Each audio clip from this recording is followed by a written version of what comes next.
Assalamu alaikum. Today we are going to discuss biological aspect of environment. जैसा कि previously हमने physical और chemical factors को discuss किया था, आज हम environment के बायोलॉजिकल एस्पेक्ट को समझेंगे. सो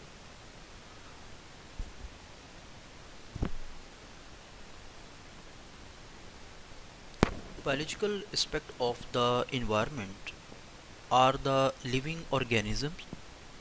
जो बायोलॉजिकल एस्पेक्ट्स हैं इन्वायरमेंट के वो लिविंग ऑर्गेनिजम्स हैं, सच एज एनिमल्स, जिनकी मिसालें एनिमल्स हैं, प्लांट्स हैं, बैक्टीरिया हैं, फंगस है, एट्सेट्रा.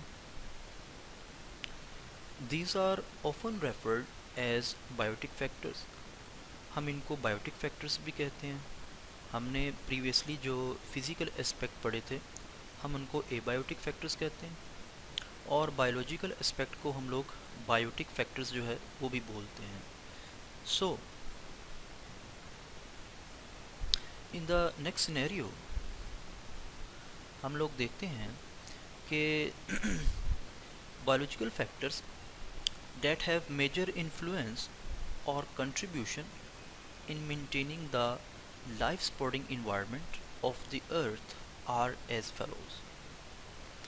मतलब क्या कि वो बायोलॉजिकल फैक्टर जो ज़मीन के लाइफ सपोर्टिंग इन्वायरमेंट को बरकरार रखते हैं या इन्वायरमेंट पर असरअंदाज होते हैं. इन्फ्लुएंस का मतलब होता है असरअंदाज होना और मेंटेन का मतलब होता है बरकरार रखना. हम उनको डिस्कस करते हैं.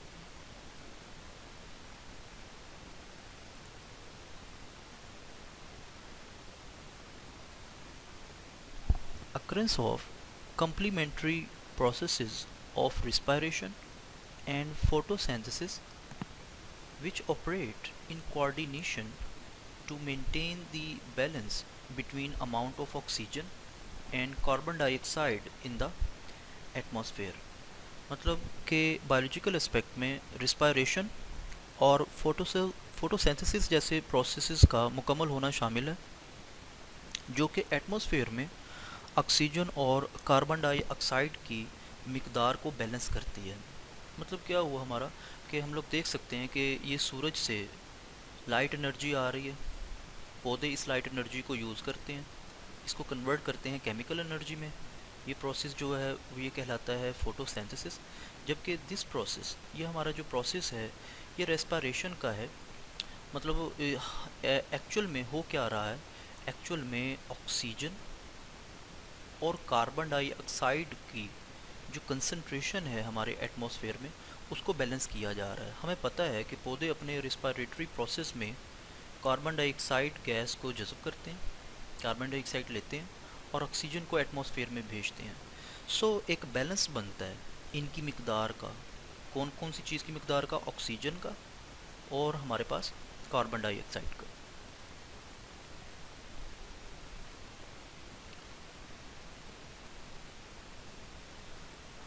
बायोलॉजिकल एस्पेक्ट्स में हम सेकंड जो चीज़ देखते हैं वो अकरेंस देखते हैं कम्प्लीमेंट्री प्रोसेसेस की. कम्प्लीमेंट्री प्रोसेसेस कौन से? मतलब processes of primary production by green plants, मतलब कि ग्रीन प्लांट्स के ज़रिए जो प्रोडक्शन हो रही है, एंड डिकम्पोजिशन बाय बैक्टीरिया, और बैक्टीरिया के ज़रिए जो गलने सड़ने का अमल हो रहा है, एंड अदर डिकम्पोजर ऑर्गेनिज़म्स, और भी बहुत सारे ऑर्गेनिज़म्स हैं जिसकी वजह से डिकम्पोजिशन का अमल होता है, गलने सड़ने का अमल होता है. मतलब कि जो हमारे कम्प्लीमेंट्री प्रोसेसेस हैं हम क्या कह रहे हैं कि उसमें ग्रीन प्लांट्स की प्रोडक्शन है, और दूसरा जो है वो डिकम्पोजिशन हो रही है बैक्टीरिया के ज़रिए, विच मेंटेन अ प्रॉपर बैलेंस, जो कि एक बैलेंस क्रिएट कर रहे हैं बिटवीन ऑर्गेनिक मैटर अकोमोलेशन का, मतलब कि जो ऑर्गेनिक मैटर है उसकी मिकदार का, and recycling of minerals in the nature, और जो मादनियात हैं हमारी जो नेचर में मौजूद हैं उनको रिसाइकल करने का. मतलब कि प्रीवियस स्लाइड में हम लोगों ने देखा था कि कैसे बायोलॉजिकल एस्पेक्ट में रिस्पायरेशन और फोटोसिंथेसिस के प्रोसेसेस के ज़रिए हमारे एटमॉस्फेयर में ऑक्सीजन और कार्बन डाइऑक्साइड की मिकदार को बैलेंस किया जा रहा है। और इस प्रोसेस में हमने यहाँ पर ये देखा बायोलॉजिकल एस्पेक्ट में कि कैसे ग्रीन प्लांट्स की प्रोडक्शंस और बैक्टीरिया के ज़रिए डिकम्पोजिशन के थ्रू ऑर्गेनिक मैटर और मिनरल्स की जो अकोमुलेशन है वो बैलेंस हो रही है। हम देख सकते हैं कि जिसमें मैंने ये दिखाया हुआ है कि एक एप्पल जो है वो डिकम्पोज हो रहा है। सो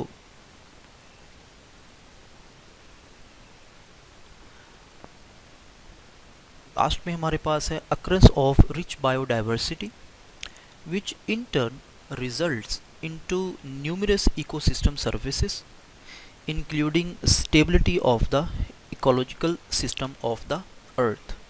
रिच बायोडाइवर्सिटी की मौजूदगी मतलब कि अब rich biodiversity we can see availability of different species on earth, या हमारे इन्वायरमेंट में जो मुख्तलिफ स्पेशीज़ की मौजूदगी है हम इसको बायोडाइवर्सिटी कहते हैं।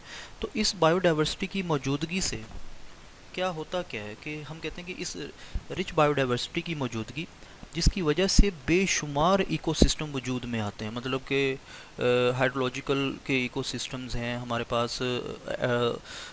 तो इन इकोसिस्टम्स के वजूद में आने से होता क्या है, और इस वजह से ज़मीन के इकोलॉजिकल सिस्टम की स्टेबिलिटी भी इसी में शामिल है। मतलब कि रिच बायोडाइवर्सिटी की मौजूदगी की वजह से एक तो बेशुमार इकोसिस्टम वजूद में आते हैं, और इसकी वजह से ज़मीन का जो इकोलॉजिकल सिस्टम है वो भी स्टेबल होता है। Thank you very much.